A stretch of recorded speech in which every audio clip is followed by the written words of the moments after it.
6월 14일자 말씀, 예레미야서 2장 9절에서 19절 말씀 한 절씩 교독하겠습니다. 그러므로 내가 다시 싸우고 너희 자손들과도 싸우리라. 여호와의 말씀이니라.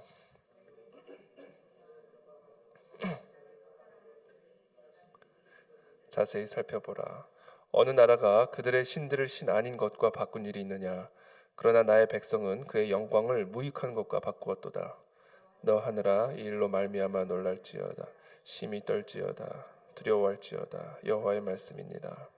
내 백성이 두 가지 악을 행하였나니 곧 그들이 생수의 근원되는 나를 버린 것과 스스로 웅덩이를 판 것인데 그것은 그 물을 가두지 못할 터진 웅덩이들이니라. 이스라엘이 종이냐 시종이냐 어찌하여 포로가 되었느냐.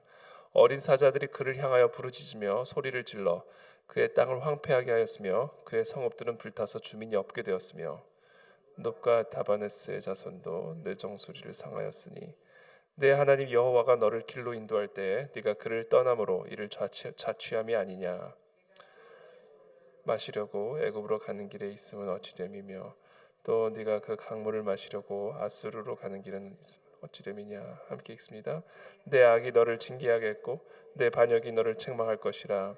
그런즉 내 하나님 여호와를 버림과 내 속에 나를 경외함이 없는 것이 악이요 고통인 줄 알라. 주 만군의 여호와의 말씀이니라. 아멘. 네, 우리 어저께 본문에 이어서 오늘 또 계속해서 이 메시지가 이어지고 있습니다.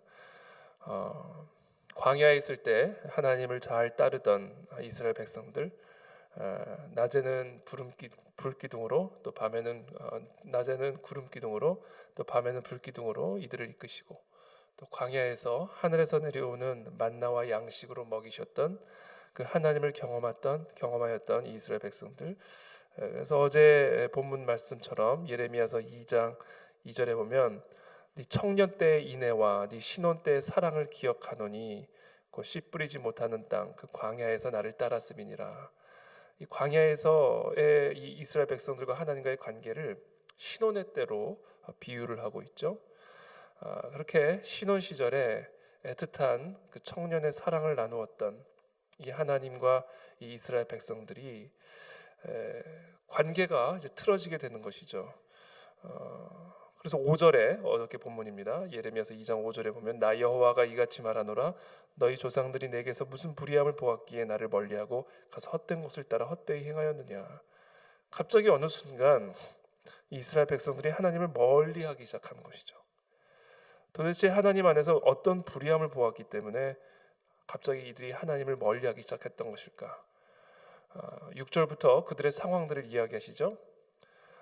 여호와께서 어디 계시냐라고 찾지를 않는다라는 겁니다. 하나님을 더 이상 찾지 않는다라는 거예요. 7절에 내가 너희를 기름진 땅에 인도하여 그것의 열매와 그것의 아름다운 것을 먹게 하였거늘 너희가 이리로 들어와서는 내 땅을 더럽히고 내 기업을 역겨운 것으로 만들었으며 제사장들은 여호와께서 어디 계시냐 말하지 아니하였으며 율법을 다루는 자들은 나를 알지 못하며 관리들도 나에게 반역하며 선지자들은 바알의 이름으로 예언하고 무익한 것들을 따랐느니라. 애굽 땅에서 인도함을 받아 광야를 통과한 후에 기름진 땅, 아름다운 열매와 풍성한 그 소산들이 있는 그 가나안 땅, 약속의 땅에 들어간 이후에는 제사장들이 더 이상 여호와를 찾지도 않고 백성들도 여호와를 찾지 않고 율법을 다루는 자들은 하나님을 알지도 못하고 선지자들은 바알의 이름으로 예언을 하는 이런 악을 행하기 시작했다라는 것입니다. 그 이유가 무엇이라고 말씀드렸죠? 바로 그들이 그 가나안 땅에서 얻기 시작한 그 아름다운 열매들, 기름진 열매들 때문이다라고 말씀을 드렸죠. 그래서 하나님의 선물은 우리의 영혼의 독이 될 수 있음을 하나님도 알고 계시고 또 우리도 반드시 알아야 된다라는 겁니다. 그래서 오늘 본문의 9절에 이렇게 하나님이 결론을 내리고 진단을 내립니다. 그러므로 내가 다시 싸우고 너희 자손들과도 싸우리라. 여호와의 말씀이니라. 다시 내가 너와 싸우겠다. 내가 너를 다시 광야로 이끌겠다. 그래서 그 청년의 때에 그 신혼의 때에 그 사랑과 그 인애의 관계를 내가 회복하겠다라는 것입니다. 이것은 결국은 심판을 약속하시는 것이죠. 그리고 심판 안에 담겨져 있는 메시지이기도 합니다. 우리에게 허락하시는 많은 하나님의 선물들이 결국 우리에게 독이 되어서 더 이상 하나님을 찾지 않게 만드는 우리의 우상이 될 수 있다. 그래서 내가 다시 너와 싸우고 내가 다시 너를 그 약속의 땅이 아닌 그 광야의 땅, 사망과 저주의 땅, 씨를 뿌려도 열매를 맺지 못하는 그런 광야의 땅으로 내가 너를 다시 이끌어 그곳에서 너로 하여금 다시 나만을 의존하게 만들고 그리고 다시 너희들로 하여금 나만을 순종하게 만들겠다라는 겁니다. 제가 지난 주일에도 말씀을 드렸죠. 하나님과 인간 사이에 옳지 않은 태도, 옳지 않은 관계, 그러니까 인간이 하나님에 대해서 올바르지 않은 태도를 가진 것을 죄의 정의라고 말씀을 드렸습니다. 악이란 무엇인가, 죄란 무엇인가, 피조물인 인간이 창조주에 대해서 옳지 않은 태도를 갖는 것이 바로 죄의 본질적인 의미다라고 말씀을 드렸죠. 그렇다면 피조물인 인간이 전능하신 창조주 하나님에 대해서 가져야만 하는 올바른 태도란 무엇인가? 바로 의존의 태도다라고 말씀드렸습니다. 왜냐하면 우리가 갖고 있는 이 모든 생명, 우리의 모든 것들은 다 하나님으로부터 받은 것이기 때문에 피조물인 인간은 절대적으로 철저하게 하나님에게 의존함으로써만 생존할 수 있는 존재다. 그래서 예수님께서는 나는 포도나무여 너희는 가지니 내가 저가 내 안에 거하여야만 열매를 맺고 나를 떠나서는, 즉 나를 더 이상 의존하지 않아서는 아무것도 할 수 없는 존재다. 마른 가지와 같이 말라버려져 밖에 버려져 태워질 수밖에 없는 존재임을 예수님도 말씀하시고 성경 전체가 우리에게 하시는 말씀이죠. 그래서 결국은 이 피조물인 인간이 하나님에 대해서 갖게 되는 올바른 태도는 결국 의존의 태도다. 자, 이 의존은 곧 뭐라고 말씀을 드렸죠? 순종이다라고 말씀드렸죠. 우리가 누군가를 의존하면 그 사람을 따라가게 되어 있죠. 의존, 그것은 곧 순종이다. 그래서 피조물인 인간이 전능하신 창조자 하나님에 대해서 가져야만 하는 올바른 태도는 바로 의존과 순종이고, 이 의존과 순종을 의다라고 말한다 말씀드렸어요. 의로운 상태, 의롭다라는 것이 바로 이와 같이 인간이 하나님에 대해서 갖게 되는 올바른 태도다라고 말씀드렸습니다. 그 올바른 태도가 의존과 순종, 그것이 바로 성경에서 말하는 의, righteousness. 그리고 그 의존과 순종을 또 다른 단어로 믿음이다라고 말씀을 드렸죠. 이 믿음이 바로 하나님에 대해서 인간이 가져야만 하는 올바른 태도고, 바로 그것이 의롭다라는 것의 의미다. 바로 그 관계, 그 태도가 깨어진 것을 죄 또는 악이라고 말을 하는 겁니다. 오늘 본문에서 하나님이 하시는 말씀이 고스란히 그 말씀입니다. 지난 주일에 제가 나눴던 바로 그 메시지가 오늘 동일한 이 예레미야서 2장 9절부터 19절까지의 말씀입니다. 너희는 기띔 섬들에 건너가 보며 게달에도 사람을 보내 이 같은 일이 있었는지를 자세히 살펴보라. 어느 나라가 그들의 신들을 신 아닌 것과 바꾼 일이 있느냐? 어느 나라가 신들을 신 아닌 것과 바꾼 일이 있느냐? 그러나 나의 백성은 그의 영광을 무익한 것과 바꾸었도다. 하나님의 영광을 양식과 바꿔버린 거예요. 하나님의 영광을 재물과 바꿔버린 것이고, 하나님의 영광을 비단과 옷과 자동차와 집과 바꿔버린 것이죠. 하나님이 주신 선물을 하나님과 바꿔버린 거예요. 너 하늘아, 이 일로 말미암아 놀랄지어다, 심히 떨지어다, 두려워할지어다. 여호와의 말씀이니라. 이 일로 말미암아 심히 떨어야 된다라는 거예요. 심히 두려워해야 된다라는 겁니다. 우리가 이 두려움의 감정을 되게 부정적인 감정으로 생각을 해서 이 두려움 감정, 떨리는 이 감정을 무조건적으로 경계해야 되는 감정으로 생각을 하는데, 그렇지 않습니다. 이 하나님 앞에서의 이 떨림, 심히 두려워함이 회복이 되어야만 합니다. 우리가 하나님의 말씀을 들을 때 평안함만을 추구를 해서는 안 돼요. 두려움을 가져야 됩니다. 하나님의 말씀을 들을 때 예배 가운데 이 하나님의 임재 속에서 심히 두려운 마음들을 우리가 품어야 됩니다. 그래서 우리의 신앙에는요, 우리의 신앙생활에 있어서는 한축에는 아주 두려움이 있어야 돼요.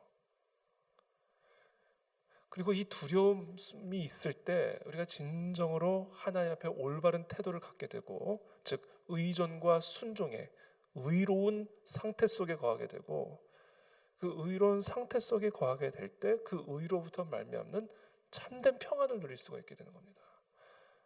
그 진정한 평안은요, 이 하나님에 대한 심히 두려운 마음, 심히 떨리는 이 자세가 없이는 우리는 진정으로 의로운 평안을 누릴 수가 없다라는 거죠. 그래서 여러분, 저와 여러분들이 이 하나님의 말씀 앞에서, 하나님의 임재 앞에서, 교회 안에서 정말 이 심히 두려운 마음, 떨리는 마음이 있게 되기를 축복합니다. 오늘날 이것이 사라졌기 때문에 망령되게 행하는, 망령되게 말하는 그런 범죄를 하나님 앞에 또는 사람들 앞에서 범하게 되는 거죠. 그래서 오늘 이스라엘 백성들이 하나님이 주신 선물을 하나님의 영광과 다 바꿔버린 거죠. 하나님을 더 이상 섬기는 게 아니라 하나님이 주신 선물들만 섬기고 사랑하는 우상 숭배자가 되어버린 것이고, 그래서 신이 아닌 것과 바꿔버린 그런 어처구니 없는 행함을 저지르게 된 것이죠. 이 일로 말미암아 놀라야 된다. 아주 그냥 덜덜덜덜 떨어야 된다라는 겁니다. 왜냐하면 그와 같은 행은 두 가지 악을 행하는 것인데, 13절의 말씀입니다. 내 백성이 두 가지 악을 행하였나니 곧 그들이 생수의 근원되는 나를 버린 것과 스스로 웅덩이를 판 것인데 그것은 그 물을 가두지 못할 터진 웅덩이들이니라. 하나님께 의존하지 않고, 그래서 하나님께 더 이상 순종하지 않는 그 악을 행하게 되는데, 그 악을 어떻게 보면 비유적으로 표현을 하고 계십니다. 그것은 생수의 근원이 되는 하나님을 버렸다. 그리고 스스로 웅덩이를 팠다. 근데 그 웅덩이는 물을 더 이상 가두지 못하는, 다 터져버린 웅덩이여서 물을 담아봐야 그 물들이 다 흘러들어가 물을 받아둘 수 없는, 담아둘 수 없는 그런 터진 웅덩이들이다. 그러니 그들의 삶에 어떠한 열매를 맺을 수 있으며 그들의 삶을 통해서 어떤 결실을 볼 수가 있겠는가? 이스라엘이 종이냐 시종이냐 어찌하여 포로가 되었느냐? 어쩌다가 이스라엘이 포로가 되었는가? 흑암의 권세의 포로, 하나님의 나라의 백성이 어떻게 저 사망과 저주의 포로가 되어 고난과 악에 짓눌린 삶을 살게 되었는가? 어린 사자들이 그를 향하여 부르짖으며 소리를 질러 그의 땅을 황폐하게 하였으며 그의 성읍들은 불타서 주민이 없게 되었으며, 여기서 말하는 어린 사자들은 특별히 아수르를 의미하죠. 놉과 다바네스의 자손도 네 정수리를 상하였으니 놉과 다바네스는 이제 애굽의 도시들이죠. 네 하나님 여호와가 너를 길로 인도할 때 네가 그를 떠남으로 이를 자취함이 아니냐? 어쩌다가 너희들이 이 지경이 되었는가? 이게 너희들이 자취한 일이다라는 거예요. 여호와께서 너를 인도하고 계시는데, 여호와께서 너에게 목자가 되시고 인도자가 되어주셨는데, 너희가 그 인도자를 더 이상 의존하지 않고, 그래서 더 이상 너희가 그 인도자에 순종하지 않으므로 너희들이 자취함이 아니냐? 네가 시올의 물을 마시려고 애굽으로 가는 길에 있으면 어찌 됨이며, 그러니까 스스로 물을 찾아다니는 거예요. 생수의 근원을 버려두고 스스로 웅덩이를 파고 있는 겁니다. 그래서 물을 마시려고 애굽으로 달려가고, 그 강물을 마시려고 또 아수르로 달려가고, 그러니까 그 애굽과 아수르에게 파멸을 당하는 거예요. 어린 사자들 그를 향하여 소리를 질러 황폐하게 했으며, 이게 누구의? 아수르. 놉과 다바네스, 애굽. 그래서 말한 네 정수리는 요시야를 의미한다라고 해석을 합니다.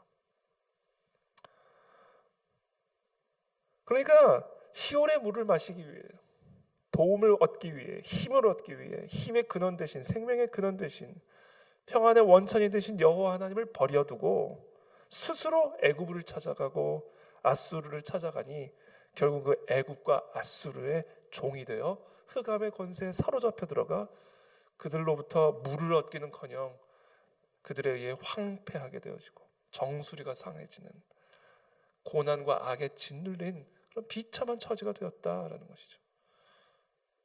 어쩌다 이런 일들이 너희들에게 일어난 것인가? 네 악이 너를 징계한 거다. 네 악이, 네 반역이 너를 책망한 것이다.